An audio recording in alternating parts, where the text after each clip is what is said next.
association with LK Formación, tailor-made solutions for your business. So it's Friday today. We're more relaxed. End of the week. I hope it wasn't too bad for you guys. And if you're on holiday, fantastic. And if you're not, don't worry. I'm here to try and bring some relaxing, not too intense English for you today. So what I'm going to focus on today is I'm going to be looking at business expressions. We're going to be looking at our word of the day, phrasal verb, idioms, top 10 tips for giving a presentation, tech buzzwords, which are quite maybe used too much and best avoided. We can give some alternatives in the business world. And also some phrasal verbs, another list of those. So let's jump in straight away. We'll avoid the news for the moment. I want to jump into our last, if you were watching me yesterday, we were down to and I want to make sure I'm on the right page here. I had some crazy technical problems yesterday, but that's the way it is. We were troubleshooting as best as I could. So as you can see on the screen in front of you, what I'm going to do is I'm going to minimize myself here a little bit. I'm going to bring myself down so as not to cover so much space. And okay, we're down to 26 already, only in a few days. We'll run over them again just so you can see them, see what you can remember. But anyway, let's go. Rambling on here. Oh, and another thing I want to do is I'm wearing a shirt today, and I'm going to time to roll up our sleeves. That expression means we need to start getting to work. So I am indeed going to roll up my sleeves because it's a bit hot here, hot everywhere at the moment. And we're going to look at an article in relation to this later on about air conditioning. So here we are, and we're on to down the line in the Preply business phrases. What does down the line mean? All right, I'm going to make it a little bit bigger and we'll scroll down. Okay, down the line.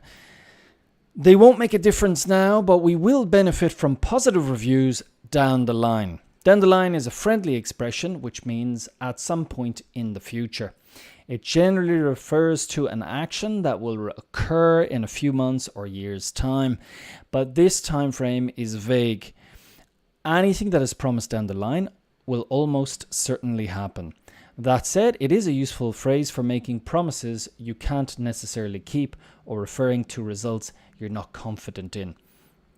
Okay, so I suppose in a business sense, if you are talking to your team or if you're talking to your manager, you know, we're hoping for better results down the line. Down the line just means later. If you get that into your head as as simple as possible, instead of saying later on or later, you can say this is something that we will look into down the line. Good expression and used in common English, everyday English as well, social English as well. Number 27 is micromanage. Olga is a good boss. She doesn't micromanage her team. This is a negative word co-workers might use to discuss the behavior of controlling bosses. Now, earlier in the week, we looked at the difference between, being a boss and the difference as opposed to a good leader. So controlling bosses often micromanage. To micromanage someone means literally to manage them on a micro level, to watch the details of their work too closely instead of giving them the chance to get on with it and take responsibility for themselves. If your boss stands behind your desk and edits your emails, you might feel that they are micromanaging you. Something as well I'll look into later, maybe when you are talking about interview questions. Perhaps this will come up, in the question of what did you not like about your last job. You could often say, or I was micromanaged, but it is something that I turned into an advantage because after a while my boss became more confident in me and let me get on with my work. That is something that you could say you didn't like, but then you turn it into something that was solved later on. Micromanaged Are you a micromanager? Are you looking at your team too closely? Are you not letting them express themselves and getting on with the work? So that is micromanagement. 28, going forward. Going forward. G-O. I'm going to spell some of these words. We need to get spelling into our brains because we do lose it. G-O-I-N-G.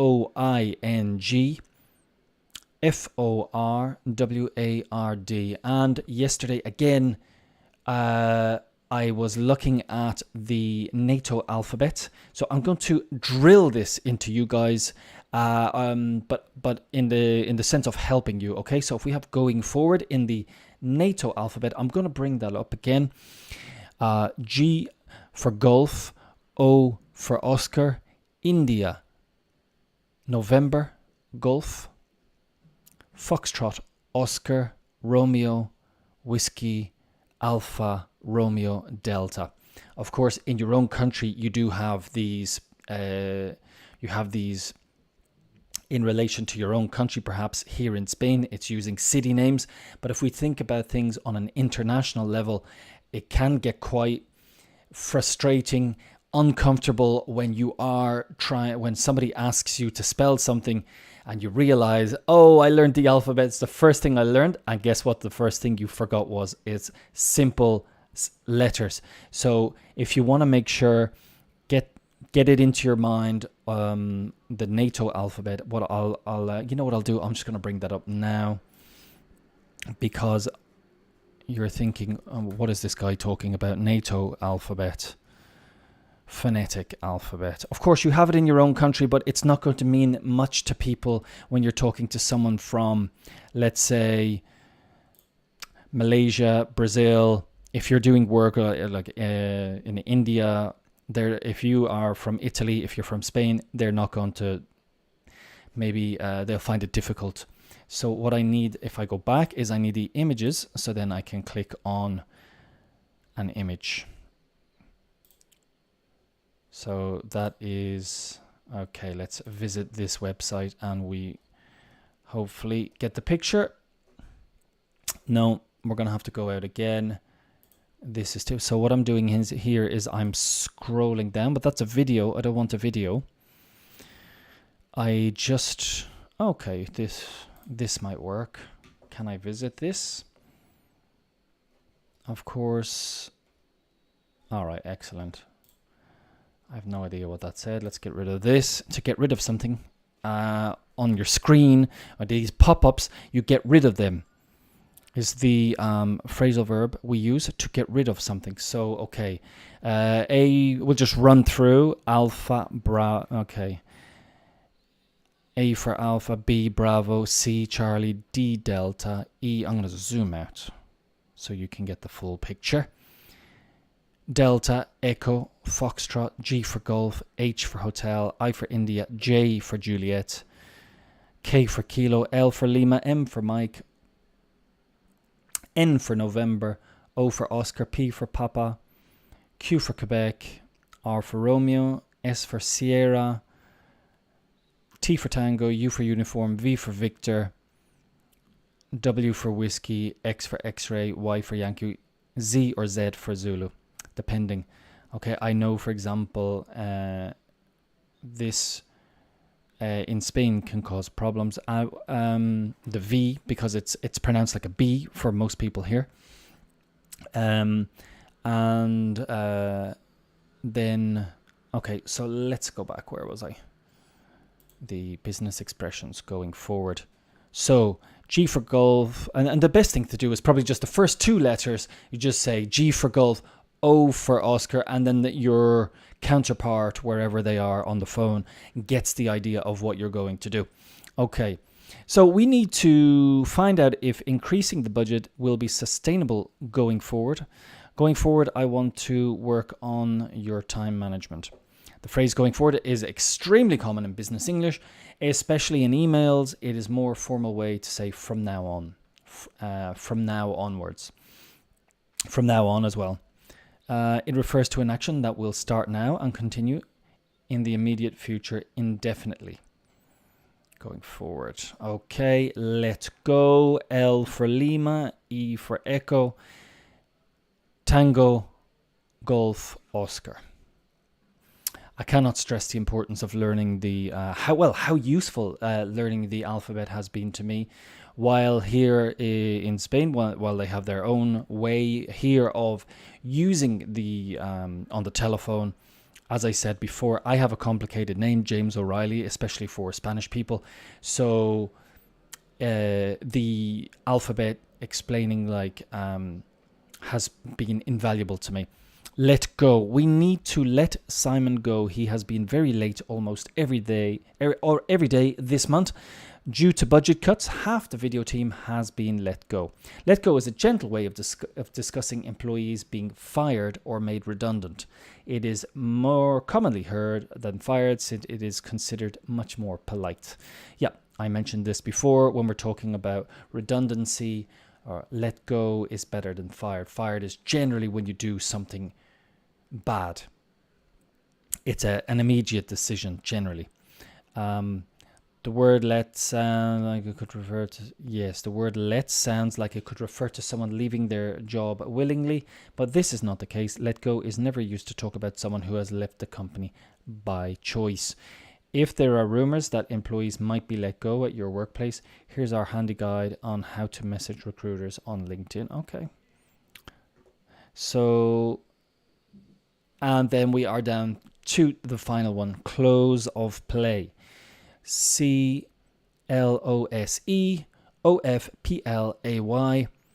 C for Charlie, L for Lima, Oscar Sierra Echo.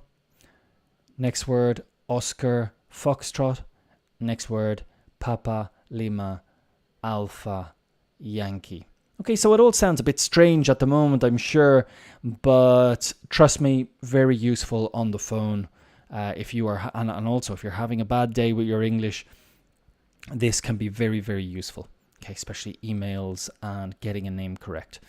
Okay, so there you go. Close of play. This is our final one of the 30 business expressions. Close of play. We're going to need a report by close of play Wednesday. So it's a sports expression.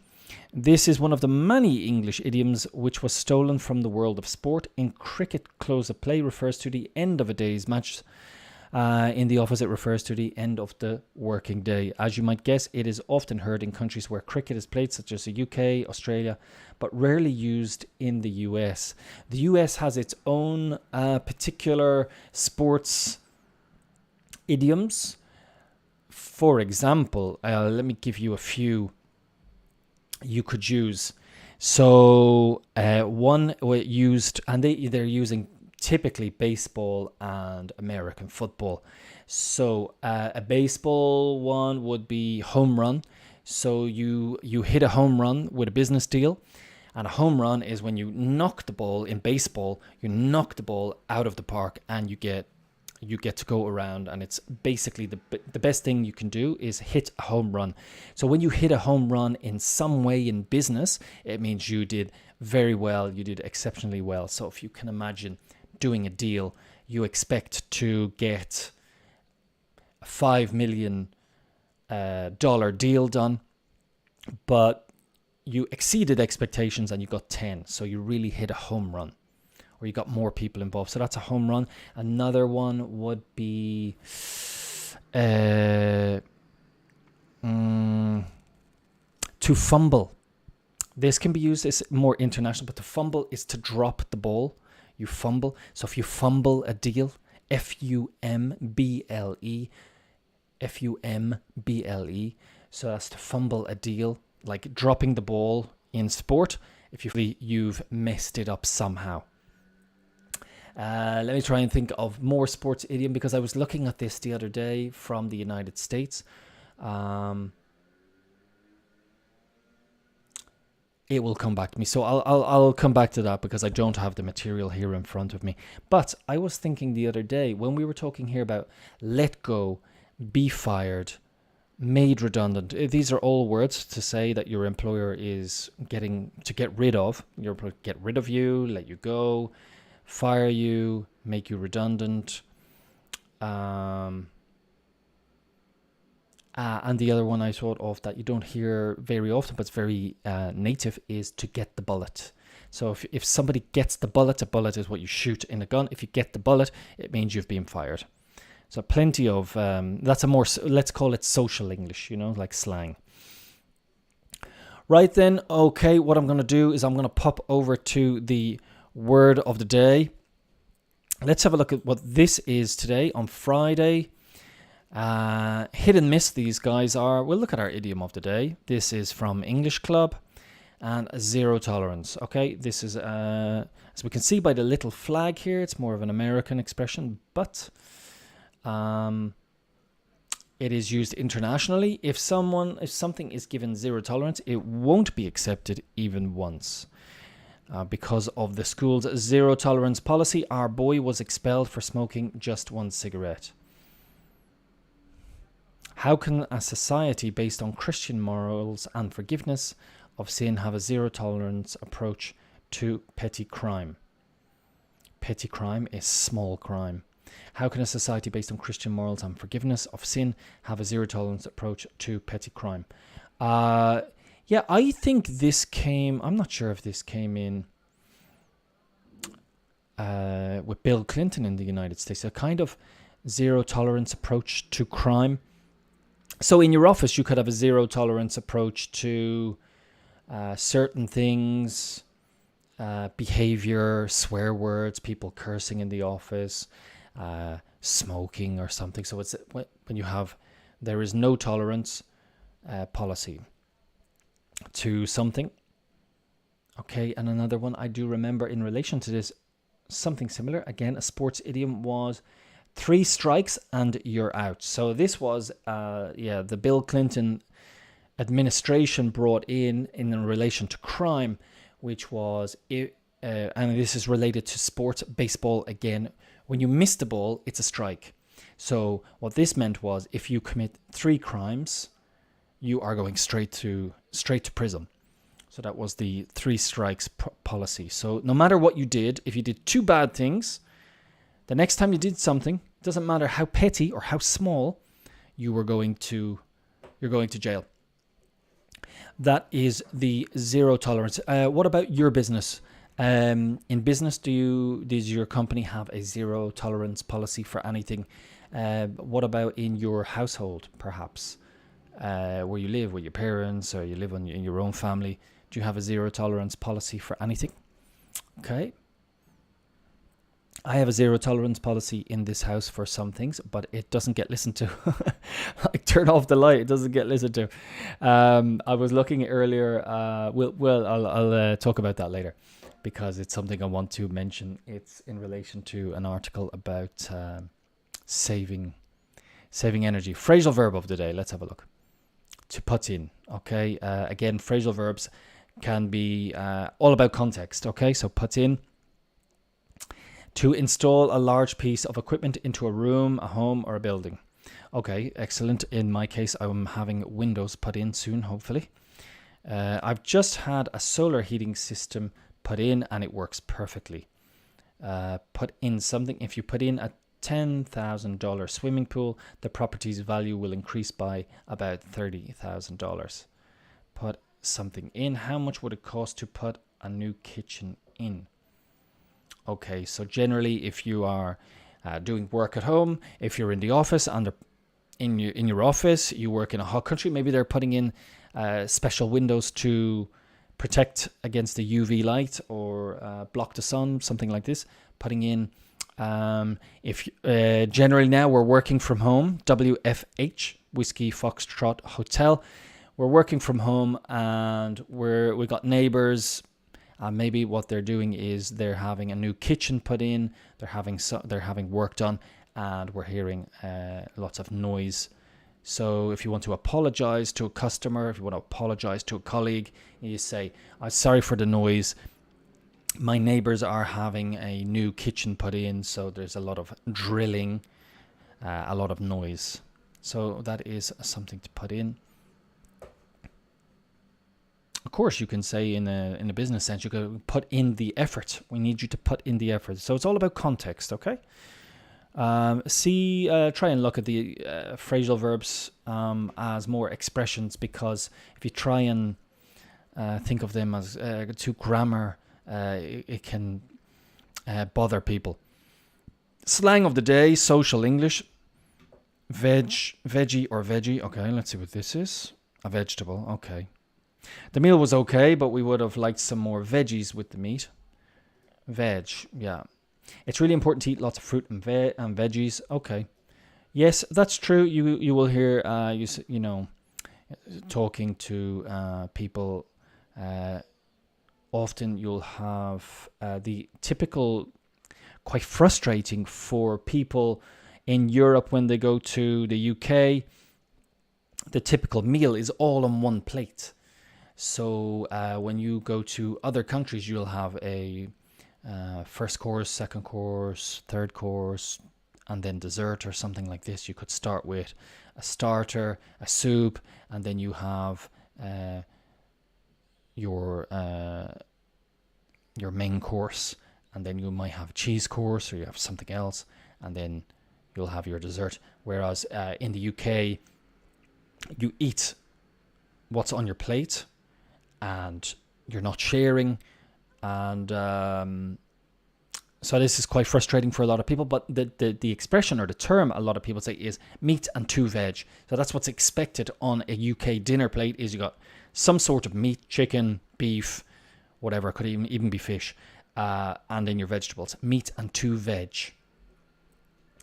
So also, to veg as a verb means to vegetate and just sit on the sofa and relax, watching TV, not doing anything. A lot of people like to vegetate on the weekends or after work. And we're down to saying of the day. What is it? I never know any of these sayings, so I'm learning with you guys. Death is a remedy for all ills. Okay, yeah. When we die, all our problems are solved. So, yeah, makes sense. Death is a remedy for all ills or illnesses. When we die, all our problems are solved.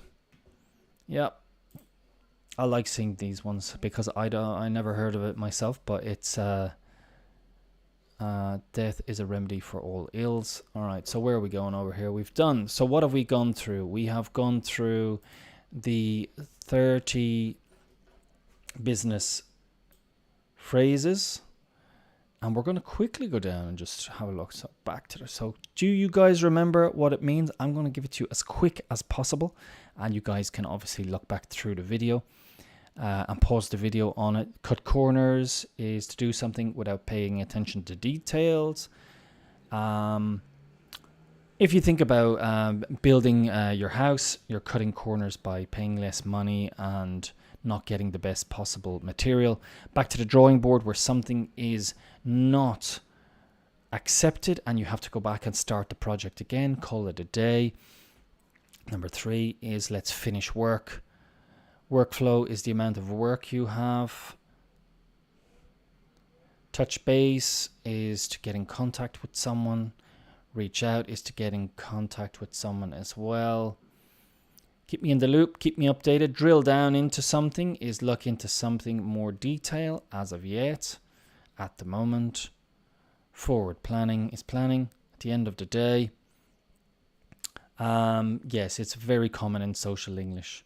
It's like when you want to just say, well, look, at the end of the day, they're doing their best and they'll get the job done at the end of the day. Proactive. Okay, is like to use your initiative. Action points are proposals for specific actions to be taken. I love your action to action or actionable. When is it used to action? Something just means to do it. Yeah. Cut to the chase, get to the point, get the ball rolling. Okay, to start. Stay ahead of the curve, okay. Keep going. Due diligence, do your research. Best practice. Best practice method accepted as the most effective means of doing something. Upskill is to train. Streamline. Number 22. We need to streamline the archiving process. Far too many files. Something is to simplify a process. thereby getting rid of unnecessary work. Okay, again, it can also mean making your team, less people in your team, align. Alignment teams, it means ensuring different departments are working together on the same goals. Go the extra mile, put in more effort, expedite, to get on with something quickly. Bit of pressure. You need something done, need that expedited. Down the line, later, micromanage, going forward in the future from now on. Let go, to be fired, and close the play, the end of the working day. Okay, so often some of these, they're quite useful. They're quite useful. That's from Preply 30, so you can look it up yourselves. It's the 30 business English idioms and phrases. Very useful. Okay, so let me know what you think of those. Are they useful for you? Do you find them kind of difficult when you are dealing with conference calls in English? What are the most common problems you have with conference calls? Generally, do you find it more difficult dealing with native UK people, for example, or people from the United States, natives, let's say, of English?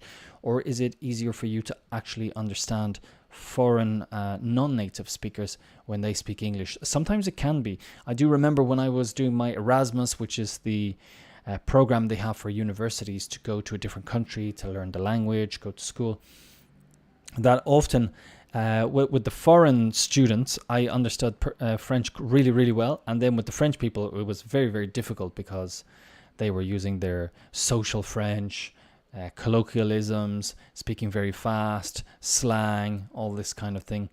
Yeah, so let me know in the comments if you're watching this on YouTube, and also I'm on LinkedIn at the moment. So this is moving on. Then we're going to look at tips for giving a presentation. Okay, so if any of you guys got a presentation on Monday, we're going to, or later on, we're going to have a quick look at how we can maybe give you some tips that you can keep in mind before you do your presentation. So it's top 10s. Number 1, keep your presentation simple. When putting your presentation together, remember that simpler is better. Many presenters follow the 10, 20, 30 rule. Use 10 or fewer slides. Keep it under 20 minutes and make your font size at least 30 point. That's quite useful. That's quite good. Yeah, making your font size, because sometimes, like for example, I'll be here and you're looking as well, and I might not make it so big, but I do need to keep the viewer in mind. This framework ensures your presentation is clear, crisp, and to the point. Crisp means very, very sleek, very clear, looking nice. Much of the effectiveness of your presentation lies in your voice, explanations, and body language, not the presentation materials themselves. You should also try to keep your main ideas to 3 or fewer key points. Mention them at the beginning and end of your presentation to ensure the audience remembers the most important message. Okay, so basically another one is an idea to remember this, or an acronym to remember this, is KISS, K-I-S-S, which is keep it simple, stupid. And that is, you're kind of saying it to yourself. Come on, keep it simple, stupid. You're calling yourself stupid. But it's K-I-S-S. And it's just keep it simple. Okay. Easier said than done, but number 2, prepare and practice. After you have put together your presentation, you should dedicate time to preparing your talking points. To do this, it can be helpful to ask a few trusted friends or colleagues to listen to a test run. Okay, listen to a practice. Ask for their honest feedback about your visuals, speaking voice, body language, and other aspects of your presentation. So I believe what I'm doing here as well is I'm presenting things to you. Let me know how, give me some feedback myself. This is our first week of doing these videos. Give me some feedback. Let me know if I am speaking clearly enough for you guys. Also, remember, you've got plenty of time. If the English is too fast, that you have time to get used to it. Don't focus too much It's no stress. You don't have to remember anything of what I'm telling you. This is a more relaxed environment, and when you do relax, more goes in. But give me feedback as well. I got feedback there from somebody. David contacted me to say that that my camera or my image was covering up some of the text, which is very useful feedback for me. Anything you can give is excellent, and thank you, David, for that. Let me just finish this. Be sure to practice, but not memorize your speech. If you memorize every line of your presentation, it can be easy to get off track when you're nervous or forget a word or two. Instead, prepare simple talking points that can direct your presentation. Speak openly and be confident in your knowledge on the subject. Okay, that's true. I suppose if you try to memorize everything and then you forget it, well, you're going to really be nervous. Just keep to certain points and have confidence in your knowledge. Okay. Number 3, start strong and tell stories. To capture your audience attention throughout the presentation, it can be helpful to craft a strong, engaging beginning. However you decide to start your presentation, make sure that it is relevant to your presentation and supports the main message you want your audience to remember at the end. Here are a few ways that you can do this. How can we do it? Present an interesting question, problem, or anecdote. Quote an influential or interesting person. Share a story that leads to the main topic of your presentation. Show an interesting statistic, chart, or image. Play a brief video that sets up your presentation. Make a statement that generates curiosity or shocks the audience. Telling stories is a good way to make the concept, ideas, or information you are presenting relatable. It adds context and helps the audience more deeply understand and connect with your presentation. Again, only tell stories that will improve upon and support your main ideas. So telling stories is a good way to do it, okay? Number 4, show enthusiasm. Displaying your interest and care for the topic or information you are presenting will engage and capture the audience attention. People enjoy listening to people who are genuinely excited about sharing their knowledge with others. So yeah, if you are interested in what the topic you're giving, if you find it something that you really like, don't be afraid to show your enthusiasm. Find a mentor or mimic other inspirational figures. While you should certainly develop and display your own speaking personality, it can be helpful to learn from other great speakers. Seek out someone at your company who you feel is a great presenter and ask them to be your mentor. That's a good idea. Yeah, don't be afraid to get in contact with people and approach them and say, look, I really enjoy your style. Could you listen to my presentation and give me some feedback and maybe show me how I can be more like you? Be clear about your goals and what you hope to gain from the relationship. Also, there are nearly endless amounts of online videos, classes, and other resources dedicated to improving presentation skills. Take time to study other presentations and mimic the qualities you find effective. Yeah, you have the world at your fingertips. You have lots of fantastic people on TED Talks, for example. The problem with TED Talks is they all seem so fantastic and so comfortable. I'm sure they've been mentored. But looking at those videos, how they engage with the audience and plenty of other videos on YouTube, have a look. Tips on giving presentations. Leverage body language, facial expressions, and eye contact. While the written and verbal content of your presentation is certainly important, your non-verbal communications should help support the information you're sharing.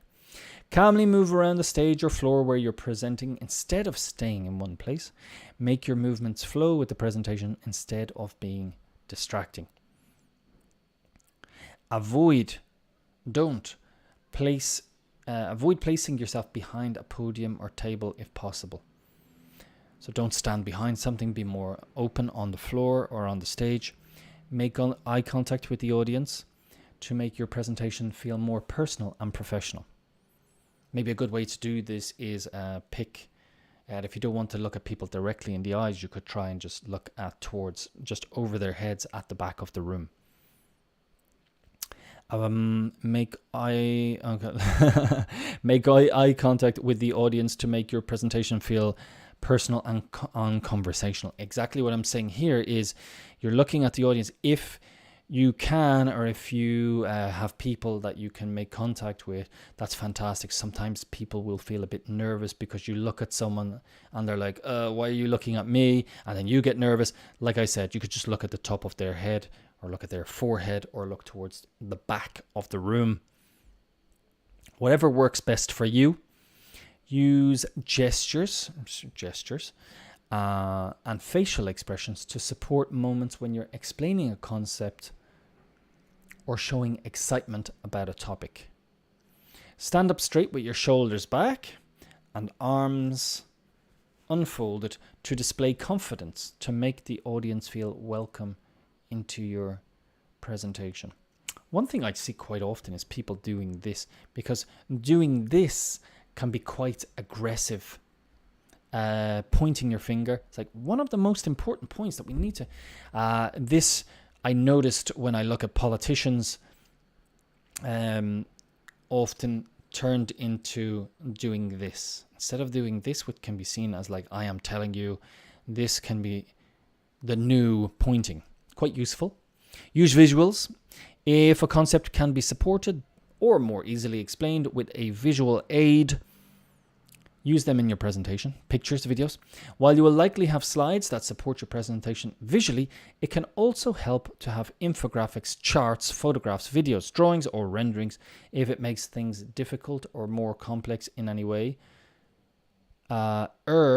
That means go towards keeping your presentation simple and accessible. Yeah, use them, but if it makes it difficult or complex, just keep the presentation more simple and accessible. Support your audience is number 8. While you are creating and giving your presentation, be attentive to the needs of the audience by asking what would make this learning experience the most enjoyable and effective possible. Let me go back. I'm totally lost. I need to drink some of my coffee here. I can't say that in a presentation. Support your audience. While you are creating and giving your presentation, be attentive to the needs of the audience by asking what would make this learning experience the most enjoyable and effective possible. And this might mean explaining a difficult concept in more detail, moving around the stage, or inviting your audience to participate in some way. Yeah, maybe this could be like, okay, can I just get this is a good way to use this. Can I get a show of hands? Can I have a show of hands? That means, because you hands up, who prefers tea to coffee? So can I get a show of hands for those people who drink coffee in the morning? Okay. Can I get a show of hands? Can I have a show of hands? And that's a good way to engage, perhaps. Make sure you are honest and authentic throughout your presentation, connecting and being conversational with your audience. You should always talk to your audience instead of talking at them. So you're talking to them, you're trying to engage them, not talking at them. I'm not sure if this is going to make sense to you. Talking at them is more like, I'm a teacher, you need to listen to me, I know about this. But if you talk to them, it's more you're engaging with them. Number 9, use your voice. One way to support your audience is to use a strong speaking voice. It is important that you do not make your audience either strain to hear you or struggle to pay attention to a speaker that is too loud. Okay, so some of you naturally will have a quieter voice, and some people might be too. Yes, I actually think sometimes some people might sound aggressive when they're talking. So you have to kind of play this down and become more, seem less aggressive. Unfortunately, that is the way it is with some countries, and you just have to kind of come across a bit. You have to find the middle ground. A good way to test your volume is by practicing your presentation in the space beforehand, so in the place, with trusted friends or colleagues who can provide feedback on your speaking voice. If you are struggling to maintain a confident, calm tone at a good volume, consider using a microphone of some sort. Make sure to test the microphone and associated technology beforehand. I think that is a good idea. There are people who definitely you might have a quiet voice and practice with a microphone, because some people are not good at projecting their voice. And then if people can't hear you and then you try to make it sound louder, it's just more uncomfortable for you. So get used to a microphone. Practice. If you do indeed you're not able to project your voice. Relax and enjoy yourself. Creating and presenting information to one, several, or a large group of people is a huge accomplishment. Enjoy yourself during the process. It will make your presentation better. If you're feeling anxious or nervous beforehand, place your feet shoulder width apart with your fists on your hips, your chin held high, and a soft smile. Oh. So what am I doing this? If you're feeling anxious, okay. Doing so increases confidence and reduces nerves. Take several deep breaths. After your presentation, reward yourself in some meaningful way. Be proud of your accomplishment, and when you're ready, ask for honest feedback to make your next presentation even better. Okay, so practicing this, feet wide apart at your shoulders. Okay, apparently this works, and it can get you more relaxed. Okay, so they are quickly going through them again, 1 to 10. Keep your presentation simple. Prepare and practice, obviously. Start strong and tell stories. Show enthusiasm. Find a mentor or mimic. Mimic means to copy. Other inspirational figures. Leverage body language, facial expressions, and eye contact. Use visuals. Support your audience. Use your voice. Relax and enjoy yourself. Presentations are, you guys know, more and more and more important. So let me know about your stories, tips that you have that have been useful for you in presentations, and share them in the comments. Things that you find quite useful or that have helped you in presentations. Now, I mentioned earlier that I wanted to go to talk about what something in Spain. They have imposed the most restrictive energy saving plan in Europe. So what have they done? Measures to reduce energy consumption came into force on Wednesday, August 10th, despite criticism from the right. The right means the right on the right, political right wing, reports the Spanish press. This is one of our top stories today. Let me make it a bit bigger for you guys to see. I'm moving up. The lights in store windows go out at 10 p.m. and the air conditioning no longer drops below 27 degrees Celsius in most places open to the public in Spain. Since Wednesday, August 10th in the UK, August 10, I have to confirm this in the United States. Are they using ordinal or just the number? Because this is new. Several significant and sometimes mocked, people make jokes. To mock somebody is to joke about someone. Measures have come into force in this southern European country to save energy. The decree of the left-wing government coalition, led by socialist Pedro Sanchez, meets the requirements of the European Commission. The latter urged Spain, which means the European Commission, less dependent on Russia for energy than some of its European neighbours. And you can see neighbours here is spelled in the American way. And America refers to the United States or Canada, ORS, whereas over here in the UK and Ireland, it would be OURS. But we need to be flexible. To reduce its gas consumption by 7% compared to 15% in other EU countries to protect against a possible reduction in Russian gas deliveries. This is from El Diario.es. When we're talking about the internet or links and so on, you're going to be saying dot. And when we're talking about numbers, we're going to say point. Okay, so for example, 7.5, but here it is eldiario.es. And at the end of the sentence, so this is eldiario.es, and this here is full stop in the UK, or period in the United States. Okay, full stop in the UK, and when we finish a sentence, and in the United States, or I'm not sure if Canada says full stop, but period. So I'll be commenting on that much. There are differences, of course, in US and British English, but very easy to change, as they say here in Spain, to change your chip, and just when you're dealing with people, you can just change your chip and be flexible. For the very conservative daily, La Razón, the Spanish plan is the most restrictive of the old continent. The old continent is what we refer to as Europe is the old continent, and the New World is where people from Europe went to, such as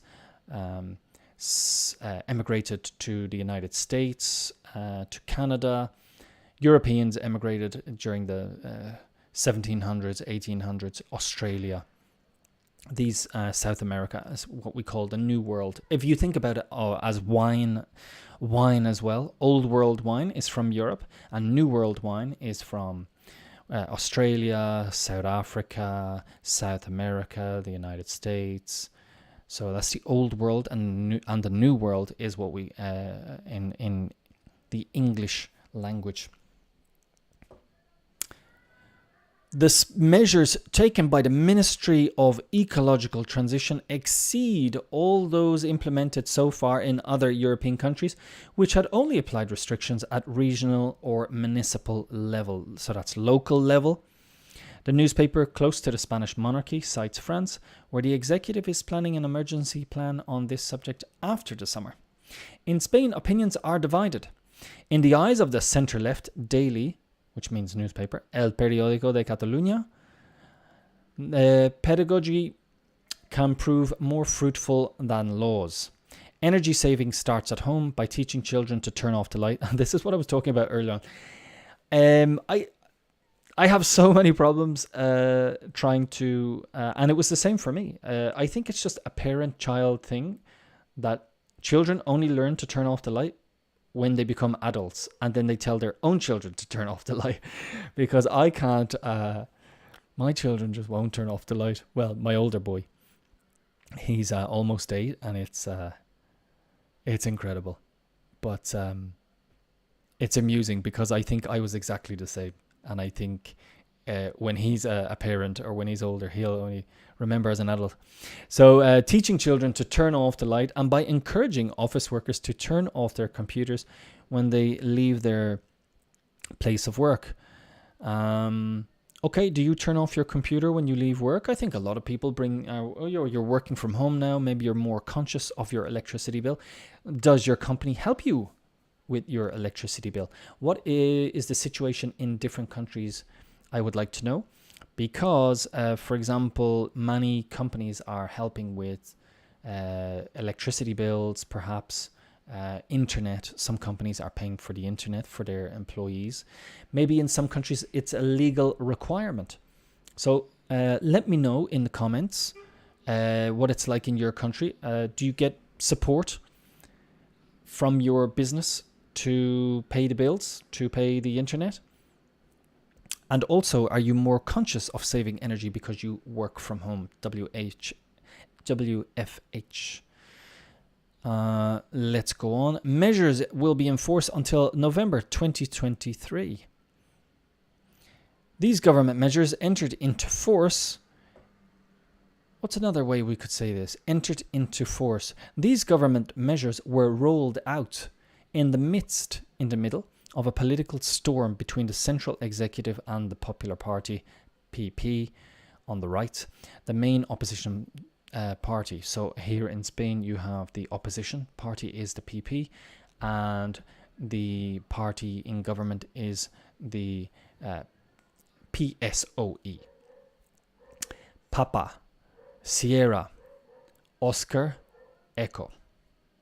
The main opposition, the PP considers that the government of Pedro Sanchez has rushed to implement its plan and that it has not sufficiently consulted the autonomous regions competent in the matter. Well, that is the job of the opposition. I suppose the job of the opposition is to disagree in general in most countries. When you do something, it's like debating, really, isn't it? You do whatever you say. It's my job to disagree with you. So I suppose if they left it in the hands of the autonomous regions, then they would say, well, you should have done a better job and organized it yourselves. That's the job of the opposition. That's why they're there, and it's good to have an opposition. The president of the autonomous region of Madrid, Isabel Díaz Ayuso, a figure of the hardline of the PP, even wants to lodge an appeal before the Constitutional Court. She considers that this government plan encroaches on the competences of her region. Okay, so what they've done is they've centralized this. Okay. Yeah, it's normal. The opposition of the royal decree on energy saving can only be explained in one way: visceral hatred towards Pedro Sanchez. Any other explanation is ridiculous. Yeah, it's normal. Here in Spain, the political parties really hate each other, and that's the way it is. And you can see that in the media as well. It's a hatred, and what can you do? I'm sure it's the same in many other countries. The liberal conservative media, however, indicates that on July 20th, the Spanish Minister for Ecological Transition, Teresa Rivera, opposed the European Commission's requirements for energy savings before finally accepting them a few days later. Okay, so she was originally opposed to it, but then she accepted it. The package of measures will be enforced until November 2023. That is to say, on the eve of the general elections in Spain. Okay, I didn't know when the elections were, but they are in November 2023. Okay, let's have another look at a popular story. In the top, we have the top 4 stories here. Swiss in the Alps, the melting of the ice freeze, a plane. Let's have a look at here. It's Friday, so we're not going to focus only on economics. We're going to look at here's science and environment. In the Alps, the melting of the ice frees a plain and the remains of human bodies. In the middle of summer, several mountaineers made gruesome, horrible discoveries while climbing glaciers. So do you say glaciers or glaciers? I have noticed a shift, which is a move from often people becomes fashionable to say words differently. So I grew up saying glaciers, but then often people say glaciers. So the French word for ice is glace. But glaciers, you decide. In Switzerland, the high temperatures melted the snow, which revealed its secret, says The Guardian newspaper.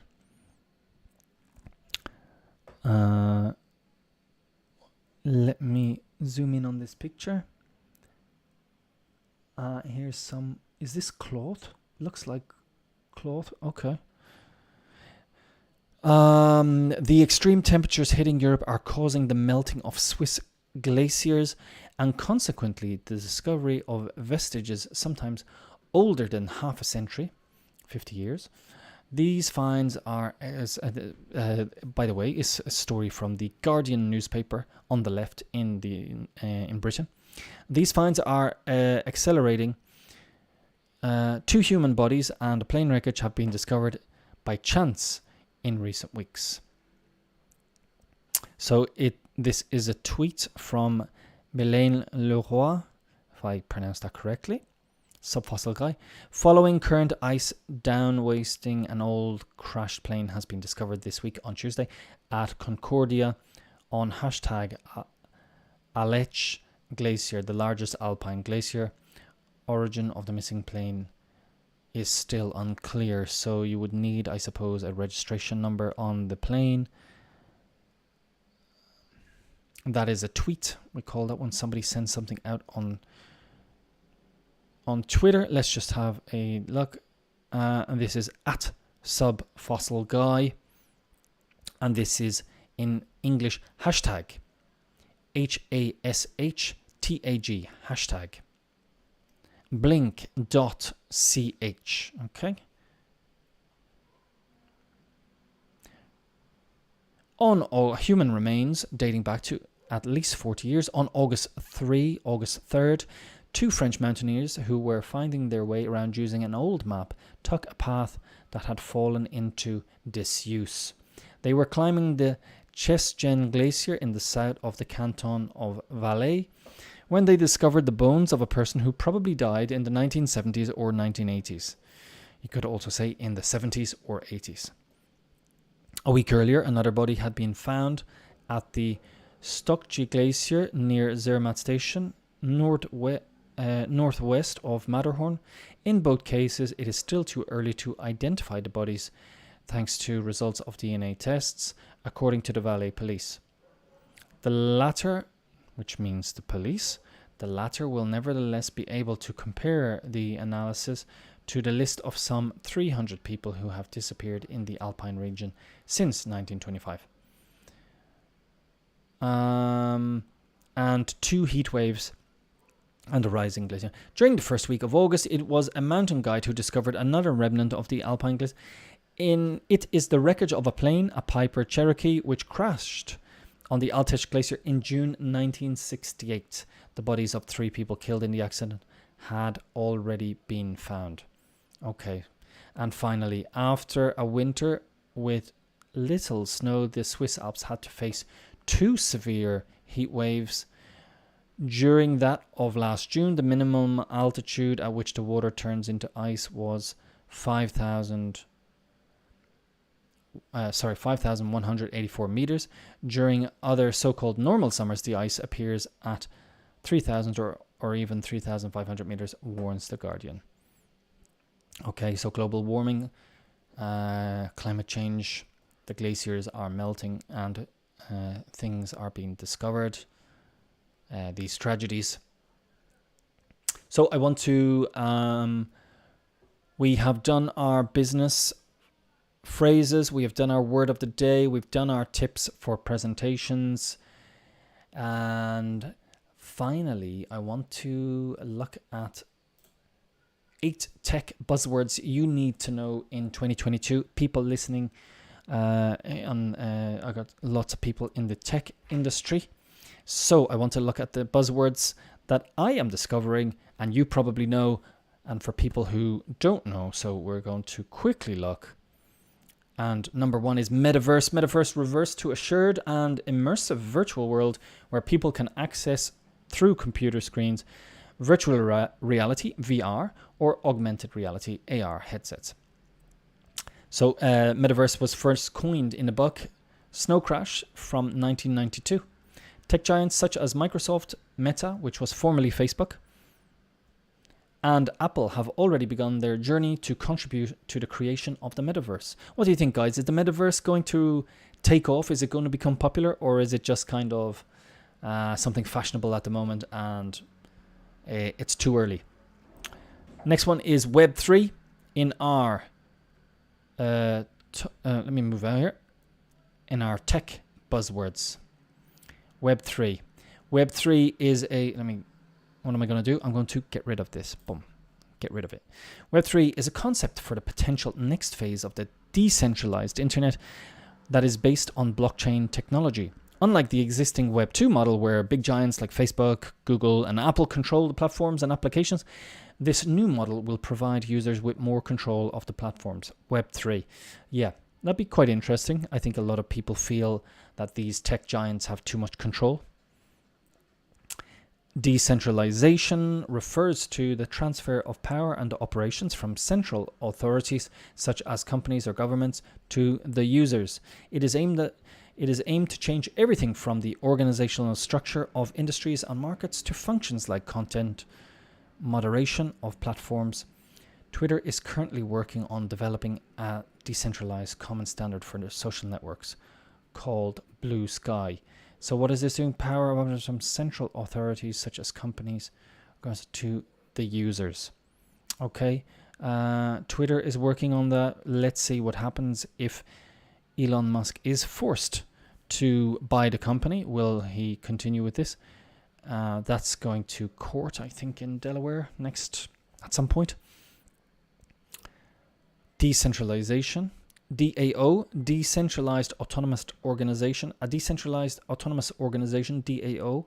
Maybe people might even refer to this as DAO, but generally in English you would say the letters, is an internet community governed by its members and is channelized on blockchain technology. It is aimed to derive a general decision based on proposals and votes of the members.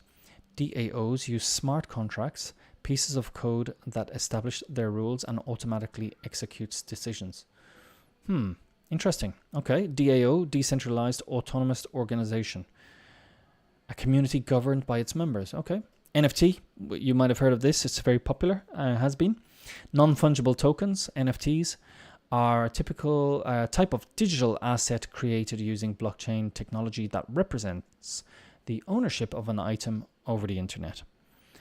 NFTs are records of transactions stored on decentralized computer networks and cannot be modified or deleted while being available in the public domain.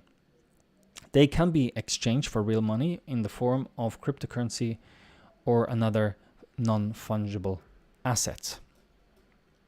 Moving on to altcoin, also known as alternative coins. So often when you hear alt, it means alternative, is a term used to denote all cryptocurrencies aside from Bitcoin. So apart from Bitcoin, when you talk about Ethereum or Dogecoin, Ethereum, okay. Dogecoin, most altcoins were created to address Bitcoin's drawbacks and to provide newer versions with competitive benefits. So anything other than Bitcoin is altcoin. FSD Beta, Tesla released a test version of its full self-driving beta, FSD Beta, which enables the vehicle to drive autonomously to a place entered in its navigation system. The software is mostly based on AI and machine learning, which the American company is testing in its arena. Okay, so self-driving cars that can go, you type in where you want to go and it brings you there. What do you think of this? I think it's the future, I suppose. These cars are just getting better and better. They learn from everything, and I think the future is AI-driven cars. FSD Beta cars. GameFi is the last one. GameFi refers to the combination of video games and decentralized finance, DeFi. It is related to the gaming domain where players can earn cryptocurrencies by playing video games. It provides a mechanism where cryptocurrencies, altcoins, are rewarded as tokens to players for winning battles in games on NFT-based gaming platforms such as Axie Infinity. So there you go. Staying on top of technology buzz is one of the cornerstones to building a successful business in our hyper-connected world. By adopting and utilizing these powerful tech buzzwords for 2022, you will be able to drive business growth in the current changing landscape. Yes, this was by Enterprise Asia. Thank you very much. And yes, it's good to be aware of these, be familiar with these tech buzzwords. That is it for today. I'm going to leave it there. I hope it's been useful. Just to recap, we did our phrases and expressions, word of the day, tips for giving presentations, and tech buzzwords, as well as looking at the NATO alphabet. I do recommend printing that off and just leaving it on your desk. That's what I recommend to most of my students, to get used to seeing it on your desk. You put a sellotape or a bit of plastic over it into a folder, and you'll get used to it. And once it's internalized, you have it forever. So thanks, guys, for joining me. I will catch up with you hopefully on Monday. I hope you have a fantastic weekend. And see you next week. Have a great weekend. All the best. Bye-bye.